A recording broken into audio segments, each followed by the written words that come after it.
আজ পূর্ব মেদিনীপুরের ময়নার মাসুমচক গ্রামে তমলুক লোকসভার বিজেপি প্রার্থী অভিজিৎ গাঙ্গুলির সমর্থনে কর্মী সম্মেলন। এদিন প্রধান বক্তা হিসেবে উপস্থিত ছিলেন বিজেপি প্রার্থী অভিজিৎ গাঙ্গুলি। এদিন সভায় তৃণমূলের বিভিন্ন দুর্নীতি নিয়ে সরব হন অভিজিৎ গাঙ্গুলি, পাশাপাশি চাকরি দুর্নীতি নিয়ে রাজ্য সরকারের চরম সমালোচনা করেন।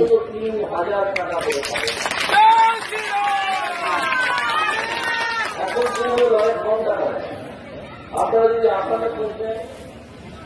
যদি আসামে করছেন বা মধ্যপ্রদেশে করছেন বা রাজস্থানে করছেন, তাহলে দেখবেন আসাম এবং মধ্যপ্রদেশে ৩,০০০ টাকা করে দেওয়া হয়। এটা হচ্ছে মানুষের হাতে সরাসরি টাকা পৌঁছে দেওয়ার একটা পরিকল্পনা।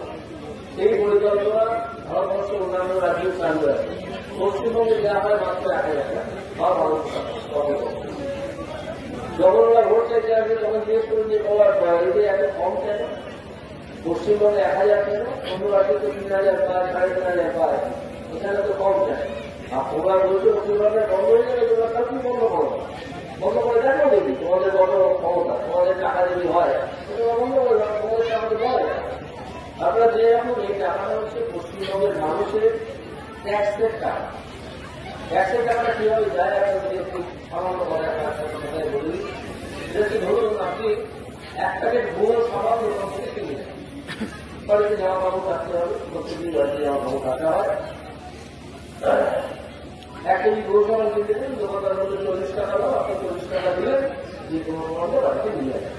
এই ৪০ টাকার মধ্যে আমাদের অনেকেরই জামা কাটে না, যারা দরকার পড়ে না, ৮ টাকা হচ্ছে ট্যাক্স।